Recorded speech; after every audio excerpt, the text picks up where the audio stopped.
السلام علیکم ورحمۃ اللہ وبرکاتہ۔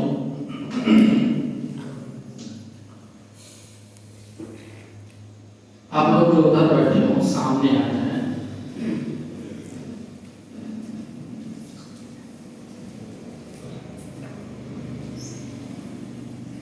الحمدللہ رب العالمین والصلاة والسلام على سید الانبیاء والمرسلین وعلى آلہ وصحبہ اجمعین، اما بعد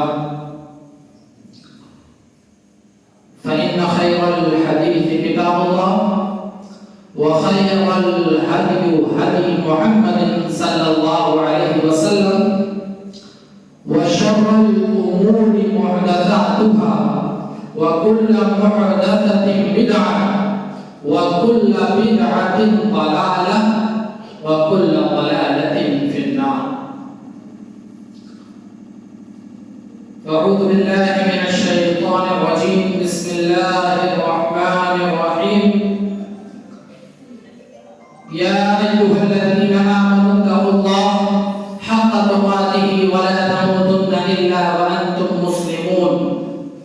يا أيها الناس اتقوا ربكم الذي خلقكم من نفس واحدة وخلق منها زوجها وبث منهما رجالا كثيرا ونساء، واتقوا الله الذي تساءلون به والأرحام إن الله كان عليكم رقيبا۔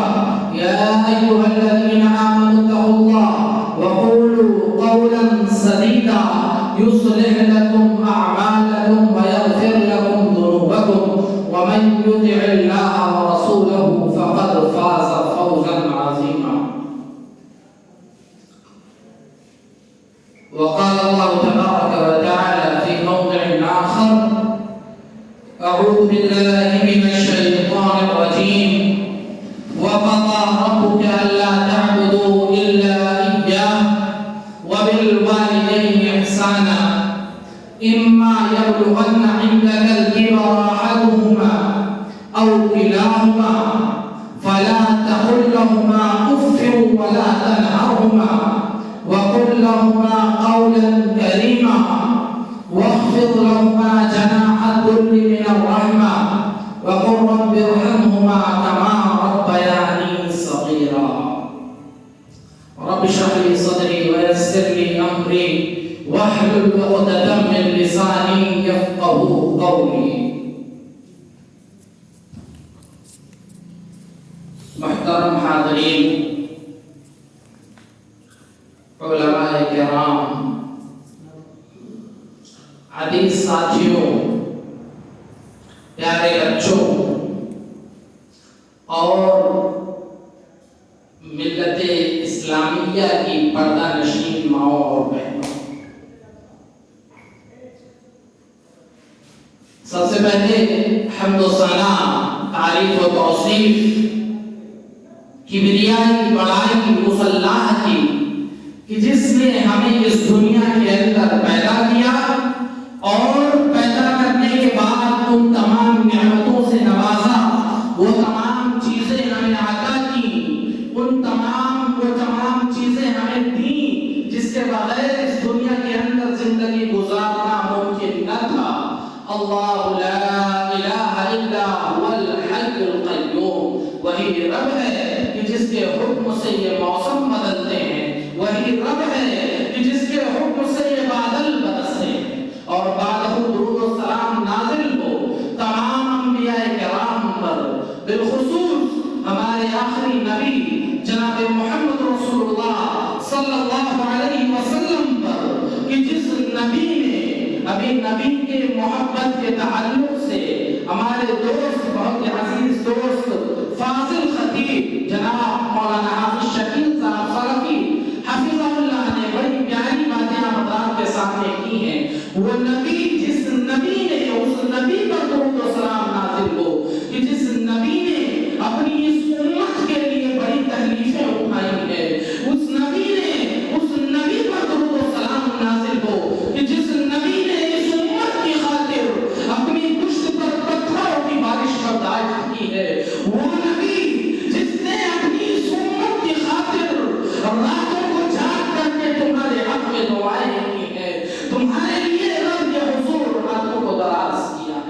اللہم صلی وسلم وبارک علیہ۔ محترم حاضرین، میں آپ حضرات کا زیادہ وقت نہ لوں گا، مختصر انداز میں مجھے جو آپ حضرات کے سامنے باتیں کہنی ہیں، کیونکہ ہمارے درمیان میں ایک ایسے خطیب موجود ہیں کہ شاید بھی آپ کے سرزمین سدھارتھ نگر یا نیپال کا اگر مشاہدہ کیا جائے، نگاہ کروائی جائے، تو کوئی ایسا اشتہار نہ ہوگا کہ فضل الشیخ نیاز احمد فیضی حفظہ اللہ کے نام سے خالی ہو۔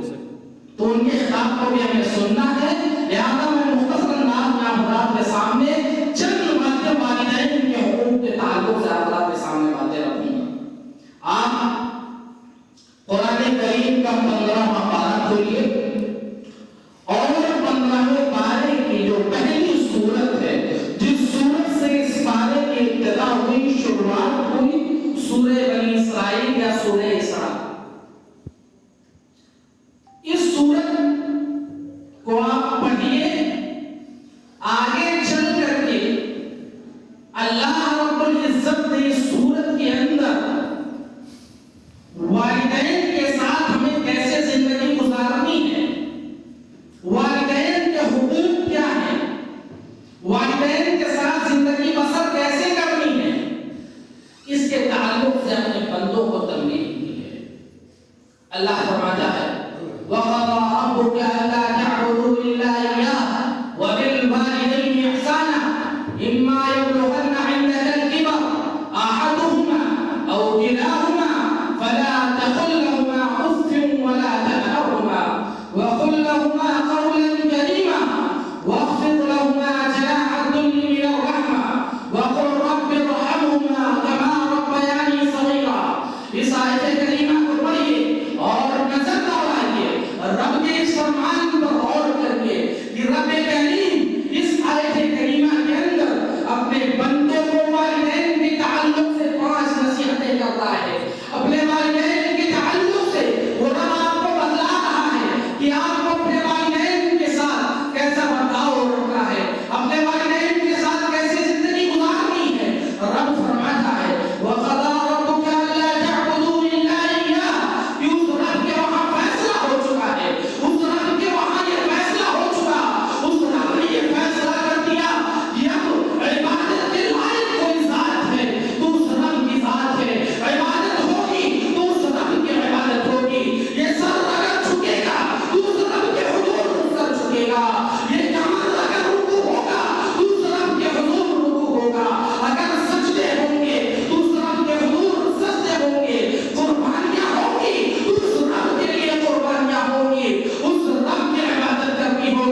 والدین کو اف تک نہ کہو، ولا تنہرہما، انہیں جھڑکو نہیں، بلکہ اپنے والدین کے سامنے اپنی آواز میں نرمی رکھو، اپنے والدین کے سامنے اپنی آواز پست رکھو۔ رب کہتا ہے اپنے والدین کے سامنے جب اپنی زبان کھولو وَقُلْ لَهُمَا قَوْلًا كَرِيمًا، اچھی بات کرو، نرمی سے بات کرو، اچھے انداز میں بات کرو، کیونکہ وہ والدین جنہوں نے بچپن میں تمہاری پرورش کی ہے، وہ والدین جنہوں نے بچپن میں تمہاری خواہشوں کو پورا کرنے کے لیے، تمہارے آرزوؤں کو پورا کرنے کے لیے، تمہاری تمناؤں کو پورا کرنے کے لیے اپنی آرزوؤں کا گلا گھونٹا ہے، اپنی تمناؤں کو قربانی دی ہے، قربان کیا ہے، اپنی خواہشوں کو مار ڈالا ہے، وہ والدین جب بوڑھے ہو جائیں وَاخْفِضْ لَهُمَا جَنَاحَ الذُّلِّ مِنَ الرَّحْمَةِ وَقُلْ رَبِّ ارْحَمْهُمَا كَمَا رَبَّيَانِي صَغِيرًا۔ جس طریقے سے ایک پرندہ جو اپنے بچوں کو دیکھتا ہے کہ مصیبت میں ہے، اپنے مال و محبت کے اپنے بازوں کے آغوش میں لے لیتا ہے، یہ تمہاری ذمہ داری ہے کہ تم اپنے والدین کو اسی طریقے سے اپنی آغوش میں محبت میں لے لو، اسی طریقے سے وَاخْفِضْ لَهُمَا جَنَاحَ الذُّلِّ مِنَ الرَّحْمَةِ، اپنے والدین کے لیے اپنے عاجزی کا بازو خم کر دو، اپنے والدین کے لیے ان کو اپنی آغوش میں محبت میں لے لو، اور یہ ہاتھ اٹھاؤ اس رب کے حضور جب اپنے ہاتھوں کو دراز کرو تو بنا والدین کے لیے دعا کیے اپنے ہاتھ کو نیچے نہ کرو، والدین کے لیے دعا کرو وَقُلْ رَبِّ ارْحَمْهُمَا كَمَا رَبَّيَانِي صَغِيرًا۔ یہ اے میرے رب، اے میرے اللہ، تو ہمارے والدین پر رحم فرما، جیسا کہ انہوں نے بچپن میں ہماری پرورش کی ہے، ہماری تربیت کی ہے، ہمیں پالا ہے، پوسا ہے، بڑا کیا ہے۔ یا الہ العالمین، آج یہ بوڑھے ہو گئے ہیں، یا الہ العالمین، آج یہ بستر پر ہیں، یہ بیماری میں مبتلا ہے، یا الہ العالمین، تو ان پر اپنی رحمتوں کا نزول فرما۔ یہ ہماری اور آپ کی ذمہ داری ہے اگر ہمارے والدین میں زندہ ہیں۔ اور رب فرماتا ہے کہ اگر تم والدین کے شکر گزار بنو، والدین کی شکر گزاری کرو، والدین کے شکر گزار بنو، رب کہتا ہے، آپ سورہ لقمان اٹھا کر کے دیکھیے، سورہ لقمان کی یہ آیت کریمہ پڑھیے، وَوَصَّيْنَا الْإِنسَانَ بِوَالِدَيْهِ حَمَلَتْهُ أُمُّهُ وَهْنًا عَلَى وَهْنٍ وَفِصَالُهُ فِي عَامَيْنِ أَنِ اشْكُرْ لِي وَلِوَالِدَيْكَ۔ رب کہتا ہے کہ میرا شکریہ کرو۔ اس آیت کریمہ میں آپ نے دیکھا کہ رب نے پہلے اپنے حق کو بتلایا، وَقَضَىٰ رَبُّكَ أَلَّا تَعْبُدُوا إِلَّا إِيَّاهُ، کہ تم میری عبادت کرو، عبادت ہوگی تو اس رب کی ہوگی۔ اس آیت کریمہ میں رب کہتا ہے أَنِ اشْكُرْ لِي، تم میری شکر گزاری کرو، وَلِوَالِدَيْكَ، اور اپنے رب کی شکر، اپنے والدین کی شکر گزاری کرو۔ یہ والدین کے تعلق سے ہے، یہ والدین کے تعلق سے ہے۔ تم والدین کی خدمت کر کے دیکھو، والدین کی فرمانبرداری کر کے دیکھو، والدین کے ساتھ اچھا سلوک کر کے دیکھو، والدین کے ساتھ آج ہم بڑے ہو کر کے والدین کی دوا کروا دیے، علاج معالجہ کروا دیے، والدین کو اچھے گھر میں ان کو شفٹ کر دیا، والدین کو محمد والے بستر پہ سلا دیا، والدین کے لیے ان کے گھر میں اے سی کا انتظام کر دیا، والدین کے لیے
یہ والدہ یہ والدین کا حق ہے. تم سوچتے ہو کہ ہم نے حق ادا کر دیا؟ میرے بھائیوں والدین کے فرمانبردار بنو. وقت زیادہ میں نہیں لوں گا حضرات کا. والدین کے فرمانبردار بنو. اگر تم والدین کے فرمانبردار بنتے ہو، والدین کی خدمت کرتے ہو، تم کو روتے ہو کہ رب ہماری دعائیں نہیں سنتا ہے. والدین کی خدمت کرو، رب دعائیں سننے لگے گا. والدین کی خدمت کرو، رب کے دربار میں دعائیں قبول ہونے لگیں گی. میں نہیں کہتا، نبی کی حدیث کہتی ہے. ذرا سنیے، نبی نے فرمایا اویس قرنی ایک تابعی ہے. اویس قرنی ایک تابعی ہے. وہ اویس قرنی یمن کے اندر رہتے تھے. کہاں رہتے تھے؟ یمن کے اندر رہتے تھے اویس قرنی. اور ان کی ایک بوڑھی ماں تھی، اور اپنی بوڑھی ماں نبی کی زندگی میں موجود تھے، لیکن نبی کو دیکھ کر کے، ایمان کی حالت میں دیکھ کر کے، اسلام قبول بن کر کے صحابی بننے کی سعادت حاصل نہ ہوئی. تابعی تھے، اور تابعی ہونے کے ساتھ ان کی ایک والدہ تھی. اس والدہ کی بزرگ والدہ تھی. اللہ کے رسول نے فرمایا، مدینہ میں بیٹھ کر کے یمن کے شخص کے تعلق سے میرے نبی نے فرمایا تھا، میں مختصر انداز میں بات رکھوں کہ کہا کہ ایک شخص، اے میرے ساتھیوں، میں اگر نہ رہوں اس دنیا کے اندر، میری زندگی نہ رہے، تو یمن سے ایک شخص آئے گا. جب اس سے اس کا نام اویس ہوگا، جب اس سے تمہاری ملاقات ہو، اس سے دعا کی گزارش کرنا، اس سے دعا کی التجا کرنا کہ تمہارے لیے دعا کرے. اور اس کا نتیجہ کیا نکلا؟ وہ اپنے والدہ کی خدمت کرتے تھے. اور اویس قرنی کو برس کی بیماری تھی، لیکن والدہ کی خدمت کے عوض میں مستجاب الدعوات ہو گئے. ان کی دعائیں قبول ہونے لگی. اور یہ ایسی بیماری ہے جس سے کسی کو جلدی شفایابی نہیں ملتی ہے. اویس قرنی نے والدہ کی خدمت کی تھی، رب سے دعا مانگی، شفایابی مل گئی. جو بیماری تھی اس سے شفا حاصل ہو گئی، اور والدہ کی خدمت کی. ابو بکر کا دور گزر گیا، حضرت عمر کا دور آیا، اور حضرت عمر کا دور آیا. حضرت عمر ہر سال حاجیوں کا جہاں ڈیرا ہوتا تھا، جہاں یمن سے لوگ آ کر کے رکتے تھے، ان کے درمیان میں جاتے اور کہتے تھے، افیکم اویس، افیکم اویس، افیکم اویس، کیا تم میں سے کوئی اویس ہے؟ کیا تم میں سے کوئی اویس ہے؟ اسی طریقے سے ہر سال وہ کرتے. اور اتفاق ایسا ہوا کہ ایک سال اویس قرنی حج کے ارادے سے مکہ آ گئے. حضرت عمر اپنے معمول کے مطابق حاجیوں کے ڈیرے میں گئے اور لوگوں سے دریافت کرنے لگے، افیکم اویس، افیکم اویس، کیا تم میں کوئی اویس ہے؟ بتایا گیا فلاں شخصیت اویس کی ہے. اویس کے پاس گئے، کہا کہ میں نے، میرے نبی نے فرمایا ہے کہ اگر اویس یمن سے اویس نامی شخص سے تمہاری ملاقات ہو تو اس سے دعا کے لیے کہنا. کون کہہ رہا ہے دعا کی گزارش؟ کون کر رہا ہے؟ وہ خلیفہ کر رہا ہے، جس کے تعلق سے میرے نبی نے فرمایا ایک صحابی کر رہا ہے تابعی سے دعا کی گزارش کہ تم میرے لیے رب سے دعا کرو. کون سا صحابی ہے جو خلیفہ قوم ہے؟ کون سا صحابی ہے جس کے بارے میں میرے نبی نے فرمایا لو کان نبی بعدی لکان عمر، کہ اگر میرے بعد کوئی نبی ہوتا تو وہ عمر ہوتے.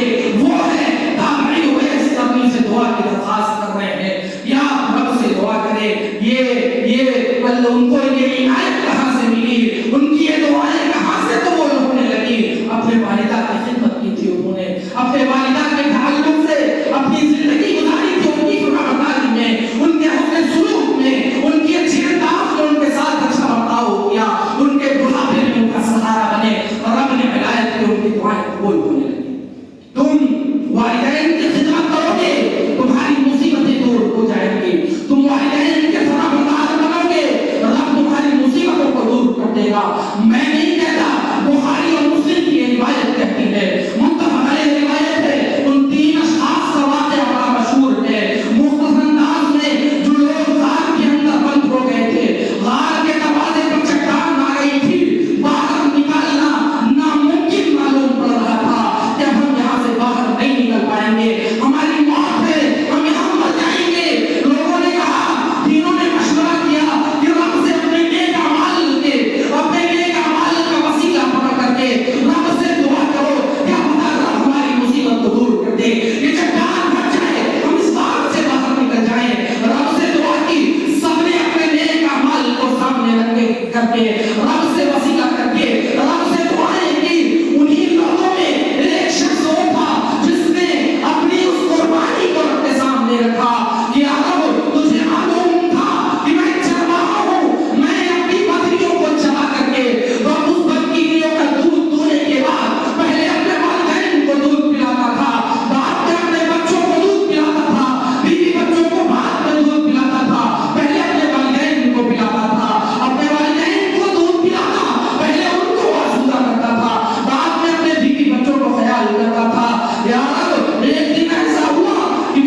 کو افسوس کرتا ہے میرے بھائیوں.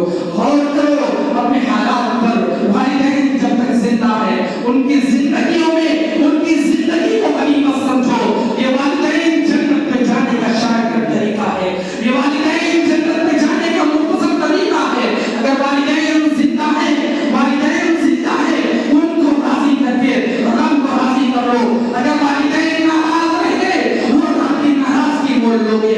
اور میں آخر یہ بتاتا چلوں میرے بھائیوں والدہ کے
ہو، اور اگر رب کی نافرمانی ہے تو وہاں والدین کی اطاعت نہیں ہے، لیکن اس کے باوجود وصاحبہما فی الدنیا معروفا، ان کے ساتھ اس دنیا کے اندر اچھے انداز میں زندگی بسر کرنی ہے۔ یہ نہیں کہ والدین اگر تم کو غلط کام کی طرف شرک کی طرف بلا رہے ہیں تو ان کو چھڑک دو یا ان سے ناراض ہو جاؤ، ان کو برا بھلا کہہ دو، ان کو گالی گلوچ دے دو، نہیں، ان کو اچھے انداز میں سمجھاؤ۔